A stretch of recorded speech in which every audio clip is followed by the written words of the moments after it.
Hello guys, it's Saturday na kami diri sa Busay sa Barangay Santa Barbara.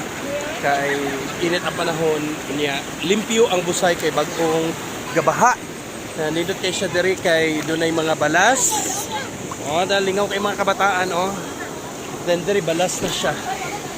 Look at that. Morning amo ang kalingawan diri basta kuan. Apoy mang laba na rin, di nasapayan og kuan og tubig na inang labas Madam Daisy. Dara balas. Nami sa balas. Guys, enjoy the beauty of nature. It's a tropical country, the Philippines. Dali lang. Tanaw lang okay, video sila na nakoy baby nga gamay, baby gagamating, gamotin mo baby. Sige, langoy, sige, gagunit-gunit og bagon.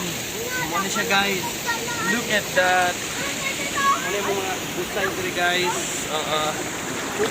limpyo siya, gablog-blog ang tubig, bagong baha, nalaanod ng mga kabulingan sa kinabuhi. Gipaanod ng mga tanang mga kasakit, gipaanod ang mga saad nga tumana. Mauna ni siya guys ang resulta. Enjoy lang. Sige, maglangoy-langoy sa ako ha. Maglangoy-langoy sa ako. Okay guys, bye bye. Ag-amping sa tanan, amping ang tanan.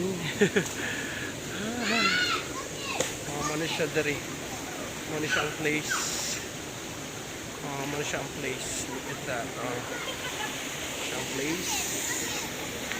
Dahil ang busay. Tangan ninyo guys. Tangan nyo ang busay. Ayan. Enjoy kayo magpuntaan. As in, doon na kayo na siya sa karsada po. So, naroon siya rin nahimutang sa Barangay Santa Barbara. Email da Zamboanga Sibugay. As in, doon na siya highway. Pila na kalakaw. Abot na diri. Hindi na kahangakon o baklay. Dayon. Manaman na dahil ginagmay nga busay.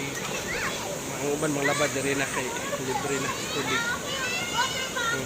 Bye bye guys. Amping sa tanan. Amping ang wala giampingan. Amping inyong kaugalingon kay ampingan para batak tamo. Ha? Bye bye.